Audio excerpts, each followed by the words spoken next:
Sampai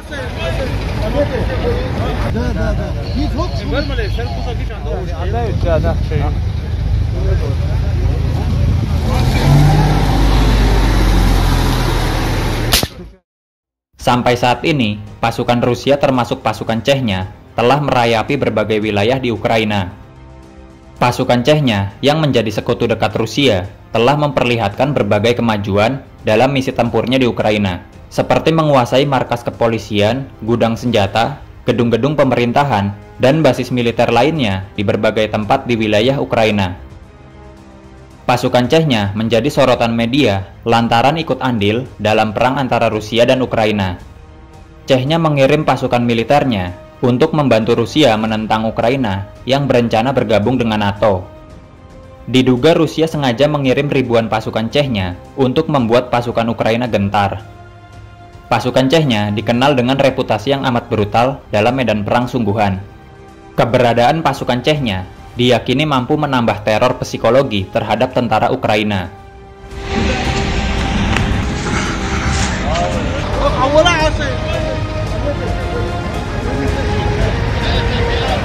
Pasukan Chechnya juga selalu mendapatkan materi pendidikan militer dari pasukan utama Rusia seperti Spetsnaz dan lainnya. Karena tanpa dukungan persenjataan modern, keberanian dan keganasan pasukan Chechnya akan menjadi tidak berarti. Itu seperti layaknya pasukan separatis pemberontak amatiran dan tidak cukup untuk memenangkan peperangan modern. Karena musuh-musuh Rusia akan selalu erat kaitannya dengan Barat seperti Amerika dan sekutunya, yang juga jelas memiliki peralatan militer yang canggih. Rusia tidak akan membiarkan pasukan Chechnya bernasib sama dengan kelompok perlawanan seperti yang terjadi di Timur Tengah, di mana Amerika dan sekutunya mudah untuk menguasai perlawanan di negara-negara Timur Tengah yang kekurangan suplai kebutuhan militer.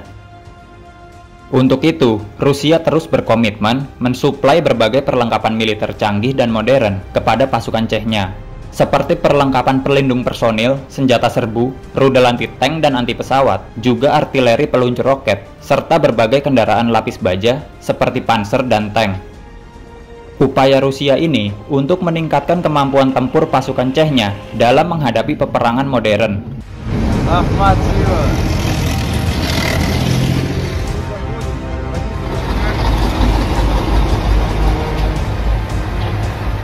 Di balik keganasan pasukan Chechnya, mereka ternyata terbukti berhasil.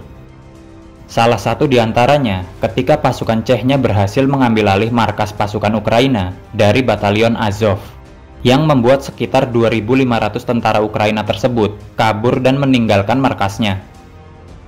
Alhasil, berbagai senjata pun turut disita, beserta kendaraan lapis baja yang ditinggalkan. Awalnya pihak Rusia mengirimkan pasukan Chechnya ke Ukraina dalam jumlah yang sedikit. Selanjutnya, karena terbukti berhasil dalam membebaskan wilayah Ukraina yang dikendalikan oleh Batalion Azov Ukraina, maka tambahan jumlah pasukan Chechnya secara bergelombang dikirim lagi ke Ukraina. Kehebatan pasukan Chechnya terletak pada keberaniannya dalam menghadapi pertempuran jarak dekat. Artinya keberanian individual dalam menerobos masuk ke daerah lawan secara senyap. Hal ini merupakan nilai lebih yang sulit dicari tandingannya.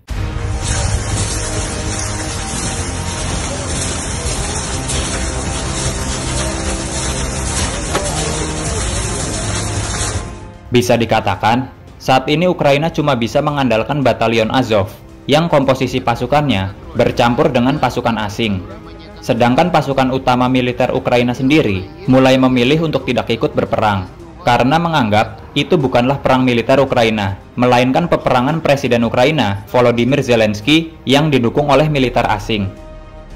Walaupun pasukan Chechnya dianggap brutal dan kejam, tetapi hal ini sama sekali tidak terlihat ketika pasukan Chechnya menghadapi warga sipil, seperti mengevakuasi, memberikan persediaan sembako, dan tim medis dari pasukan Chechnya yang ikut memeriksa kondisi warga beserta anak-anak.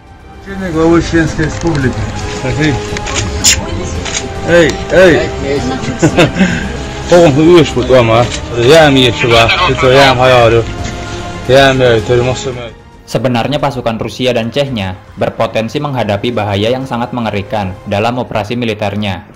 Ini dikarenakan mereka harus memilih dan membedakan antara target militer Ukraina dan warga sipil.